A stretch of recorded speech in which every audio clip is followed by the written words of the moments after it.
Hello students, welcome to the economics class. As yesterday we completed the method of collecting primary data. Primary data क्या बताया था? जो data हम origin के place से collect करते हैं या वो डाटा जो फर्स्ट हैंड डाटा होता है. आज हम करते हैं सेकेंडरी डाटा. सेकेंडरी डाटा के बारे में क्या बताया था? वो डाटा जो सेकेंड टाइम यूज़ हो रहा है, मतलब सेकेंड हैंड डाटा जिसको कहा जाता है, वो डाटा जो किसी ने भी अपने किसी पर्पज़ के लिए कलेक्ट किया हुआ था. अब हम उसमें से कुछ डाटा या वो सारा का सारा डाटा अपने पर्पज़ के अकॉर्डिंगली उसी का ही यूज़ कर रहे हैं. इसके हमारे पास दो मेन मेथड्स होते हैं. नॉर्मल होता है बिल्कुल ही. आज ये चैप्टर हमारा फिनिश हो जाएगा. पब्लिश सोर्सेज और अनपब्लिश सोर्सेज. पब्लिश सोर्सेज क्या होता है?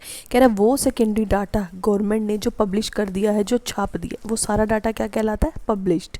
और वो सोर्स जो पब्लिश नहीं करा, अपने ऑफिस में सेल्फ यूज़ के लिए या पर्सनल यूज़ के लिए गवर्नमेंट ने अपने पास ही रखा हुआ है, वो कहलाता है अनपब्लिश्ड डाटा. मतलब कि गवर्नमेंट ने जो भी डाटा अपने किसी पर्पज़ के लिए कलेक्ट किया है, अगर वो उसको छाप देती है तो पब्लिश्ड सोर्स बन जाता है, और अगर नहीं छपा हुआ, कोई इंटरनल यूज़ किया है, तो वो अनपब्लिश सोर्स है. पब्लिश सोर्स में हमारे पास क्या क्या आएगा? गवर्नमेंट की पब्लिकेशन. जो गवर्नमेंट की कुछ पब्लिकेशंस होती है, वहाँ पे कुछ डाटा उन्होंने छापा हुआ है. सेमी गवर्नमेंट कौन सी होती है? जो हमारे पास हमारे डिस्ट्रिक्ट की या स्टेट की जो गवर्नमेंट कहलाती है. Reports of committees and commission, जैसे हमारे पास म्यूनसिपल कमेटी है, कुछ कमीशंस बनी हुई हैं, वो सारी की सारी उनका डाटा अगर हमने किसी पर्पज़ के लिए यूज़ करना है, या हमें डाटा और कहाँ से मिल सकता है? Publication of trade association. Trade associations क्या होती हैं? जो ट्रेडिंग में डील करती हैं. हमारे यहाँ पे अलग अलग एरिया में एसोसिएशंस बना दी जाती हैं जो ट्रेडिंग के रूल्स बनाती हैं, उसका लॉ बनाती हैं. वो सारी क्या कहलाती है? Trade associations.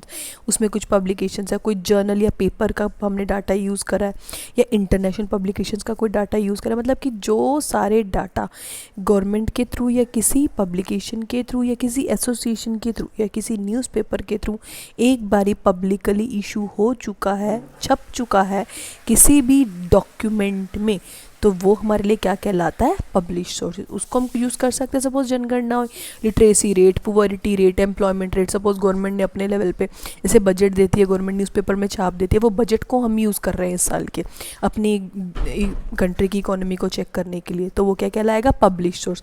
बट कुछ डाटा, सपोज हमारे यहाँ का डेथ रेट, सपोज़ करनाल का लेते हैं डेथ रेट, बर्थ रेट, अगर हमें चेक करना है, तो उस केस में वो डाटा कई बार हमारी कमेटीज़ इशू नहीं करती पब्लिकली, वो पर्सनल यूज़ के लिए या अपने पर्सनल रिकॉर्ड के लिए रख दी जाती हैं. कहते हैं this data are collected by the government organisations and others generally for their personal और सेल्फ और ऑफिशियल रिकॉर्ड.